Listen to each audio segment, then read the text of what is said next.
What is up, everyone, and welcome to the final episode of History Behind the Horror. Season 1. This isn't the final episode forever, just Season 1. So I decided to break this up into seasons for every 20 episodes. Every 20 episodes, there will be a season, and I wanted to put those in playlists. You can go check the playlist now for Season 1, 2s, and however many seasons we have. It makes it that much more easier to look for videos, and you don't have like 100, 200, 300 videos in just one playlist. So I wanted to make it more neat by putting them 20 episodes, which makes a season, into different little playlists. So also on that topic, thank y'all so much for getting us to 20 episodes. If it wasn't for you guys, I wouldn't have probably even made it to 10 episodes or even 5 episodes. So thank you so much for that. I am really appreciative of it.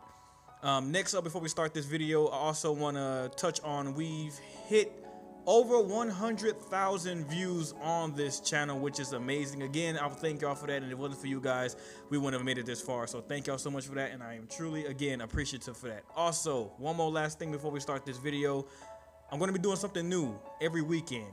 Not this week, maybe not this weekend, it could be this weekend or maybe next weekend, I don't know. But I'm going to be starting a new series called History Behind the Non-Horror. That's when I touch on other video game characters just besides horror characters, to make this channel a little bit more diverse and be able to touch other characters that everybody like, not just horror characters, but other characters that don't have nothing to do with horror. And I think it'll be actually fun to start doing those at least once every weekend or once every other weekend. So if you agree with that, please give it a like or put in the comment section that you do agree with it, because I really want to do that. So starting probably this weekend or next weekend, we're going to be doing that. So anyway, on to the video. Sorry that the intro is so long, but let's get into the video. Today we're going to be doing the Fiend for the final character of Monstrum in the last episode of this season. So like always, if you do enjoy this video, please give it a like, comment, share, and rate it. And I guess that's it. Let's start the video.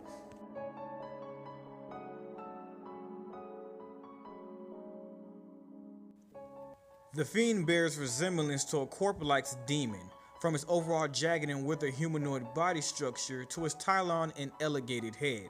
Pinprick pupils glare out from beneath two empty dark sockets. Its thighs are fused together by flesh, and below its knees, its legs are short, stubby, and end in points instead of feet.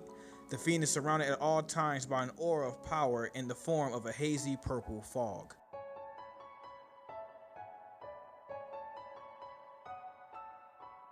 Described as the most intelligent monster, the Fiend is actually not that much more smarter than the Brute or the Hunter. It simply seems to understand that it has been tricked when it comes to investigating a noise, but finds nothing, and will not linger in one spot for as long as the other monsters do unless it has seen the player enter that area.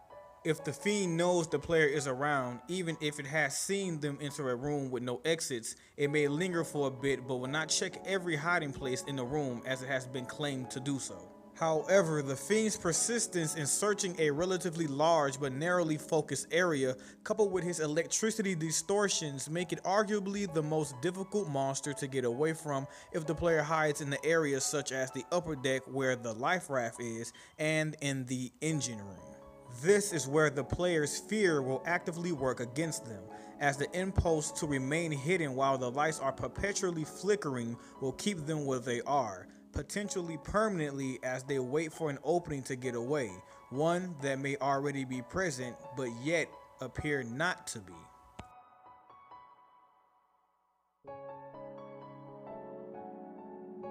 The Fiend is the slowest monster in the chase, but its speed does not change much between chase mode and patrol mode, making it the fastest monster when not chasing the player. The Fiend can also climb up through the holes in the cargo hold via levitating itself up or down as needed, making it just as quick in that area of the ship as any other.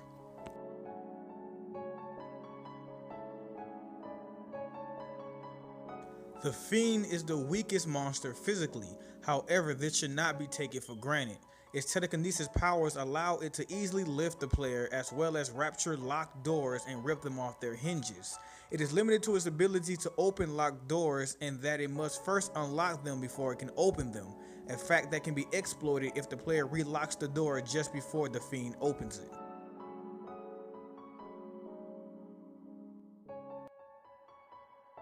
The Fiend possesses the largest number of special abilities, all of them which to do with telekinesis powers.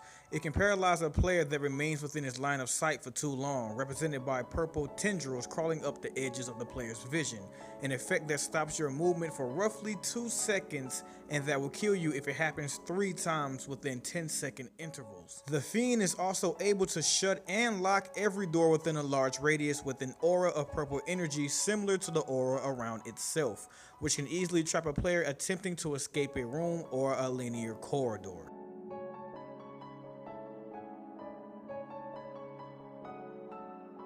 The Fiend is the only monster that does not make footsteps, meaning the player must rely on sight more than sound to detect it. The Fiend's presence, whether it intentionally does this or not, causes all electricity-based lights to short out within a fairly large radius around it, causing them to flicker more and more intensely the closer it gets to them, until finally shorting out completely while in its presence.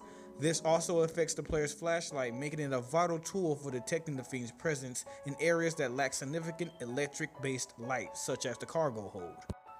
Breathy, seething noises can only be heard at a relatively close range.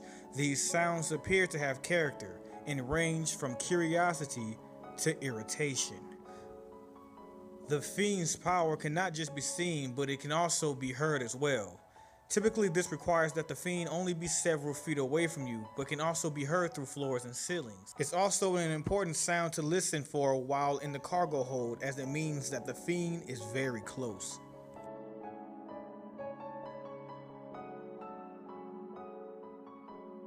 The key to defeating the Fiend relies on your ability to be constantly in motion, ping-ponging back and forth from the further side of the ship. Search quickly through as many rooms as you can, but leave as soon as you notice that the lights are starting to flicker. It is always better to run from the Fiends than to hide, unless you have no other choice. Hiding distorts the player, as once the flickering lights are on top of you, determining where the Fiend is exactly from that point on can be very difficult. The cargo hold is the most difficult area to search through, as there are many ways in and out of it that the Fiend may use, making every turn a gamble as to whether or not you will run into it. You should be able to find all the items you need for at least one of the escape routes without ever having to go into the cargo hold, so save it as a last resort. The Fiend is immune to fire and is notably the only monster unaffected by pit traps since it cannot walk. The Fiend is vulnerable to flare guns, fire extinguishers, and steam. If the player is in an unlit area such as the cargo hold, they are advised to tap their flashlight, activating it and deactivating it to check for the Fiend's presence. Regularly doing this trick can save the player's life in such areas.